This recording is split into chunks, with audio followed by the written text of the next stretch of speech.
This is Optimal Living Daily, episode 1513, an excerpt from the book Chasing the Bright Side by Jess Ekstrom, and I'm Justin Malik.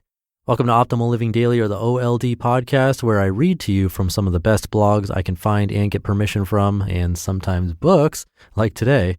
Jess is the founder and CEO of Headbands of Hope, which has given away a total of 500,000 headbands to children's hospitals in 16 countries around the world, including every children's hospital in the United States. Come by jessekstrom.com to learn more, and I have an excerpt from her book, so let's get right to it and start optimizing your life. An excerpt from the book Chasing the Bright Side by Jess Ekstrom. When I first discovered that kids with cancer like to wear headbands, I thought maybe I could buy them in bulk and ship them to hospitals. Except that required money, and I was eating ramen noodles and waiting weeks to do laundry so I wouldn't have to pay the $2 to use the machines. Not happening. Next thought, what if I could find companies that make headbands and convince them to donate the extras they're not using, and I'll coordinate distribution? There we go. So I hit up Google and typed large corporations that make headbands. Goody Hair Accessories popped up at the top. I clicked to their website and found a contact and whipped out my sparkly Razr flip phone, don't you miss flip phones, and dialed. 2 weeks and 15 calls later, I got a call back. Goody person. Hi Jess, this is Goody Hair Accessories calling about a headband donation. We really appreciate your persistence. How many headbands do you need? Me, let's do 1,000 to start. 1,000 seemed like a huge number to my 19-year-old self, but surprisingly, they agreed without skipping a beat. 1 week later, 1,000 headbands showed up in boxes to my dorm room. My roommate thought I was crazy, but I went to hospitals and events and handed out the headbands, and the kids loved them. The looks on their faces solidified that this was a good idea. The parents were so grateful, and the hospital staff kept saying what a breath of fresh air headbands were, as opposed to wigs and hats. At that point, I knew I was onto something. After I was all out of headbands, I came to the hard truth that I couldn't keep waiting on Goody to call me back to do this. I needed to come up with something that could consistently give headbands to kids with cancer without relying on a callback. A few months before my Make-A-Wish internship, Blake McCoskey, founder of Tom's Shoes, was the homecoming speaker at my university, NC State. His business model was that for every pair of shoes sold, they'd donate a pair of shoes to a child in need.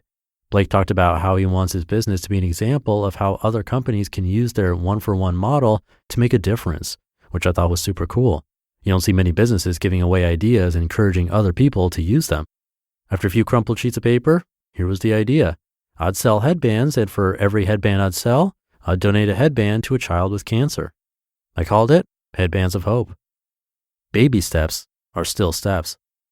Before I knew a lot about digital marketing or Facebook ads, who am I kidding? I still have no idea how to create Facebook ads. I came up with what I thought was a brilliant marketing tactic. Print hundreds of flyers about Headbands of Hope, go to every Starbucks in a 100-mile radius, and post the flyers on their bulletin boards. I'd also bring flyers with me when I traveled so I could slap them on Starbucks bulletin boards wherever I went. Innovative, I know. Brushes off shoulders. To this day, I don't think anyone has seen Headbands of Hope and been like, oh yes, this is the company I discovered on that flyer at Starbucks. Who knows, maybe one person did see a flyer and followed us on social media, and if that's the case, that's great, because baby steps are still steps.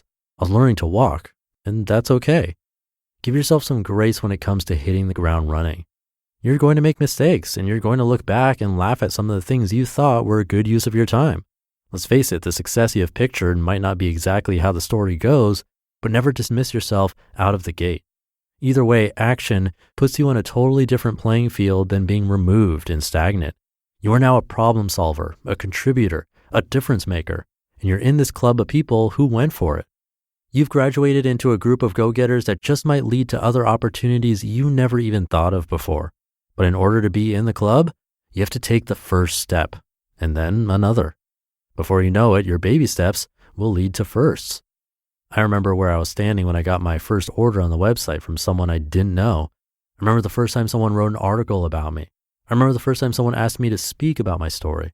I remember the first time I saw my product in the wild on someone's head. It was at an airport. No matter how small, a step is a step, and each one means forward progress. So let me ask you this. What feels light for you right now? Start with what feels easiest and what you're most excited to do. Maybe that's sketching out your idea for how it would look. Maybe it's doing a bit of research. Maybe it's asking to meet with someone who's walked a similar path. Don't think about all the mountains you have to climb. Just go fill up your water bottle, then pack your bag, get in the car, and drive there. Baby steps are still steps. When we don't burden ourselves with the heaviness of a long to-do list, it makes everything seem more manageable. Because it is. You can handle it. And if I could handle all the crazy things I was about to do, I could handle anything. You just listened to an excerpt from the book Chasing the Bright Side by Jess Ekstrom. Come by Jess's site to learn more. That's jessekstrom.com. You can find Chasing the Bright Side there and on Amazon. Last time I checked, it had something like 155-star reviews on Amazon, which is awesome. So definitely check it out. It reminds me of how I started this podcast with 1 episode a day back in 2015. Now I'm producing like 25 episodes a week. Had I started with 25 a week, that would have been a major problem. Baby steps are key. But I'll leave it at that for today. Hope you have a great rest of your day. Thank you for being here and listening to me and for subscribing to the show. And I'll be back tomorrow with another new author and where your optimal life awaits.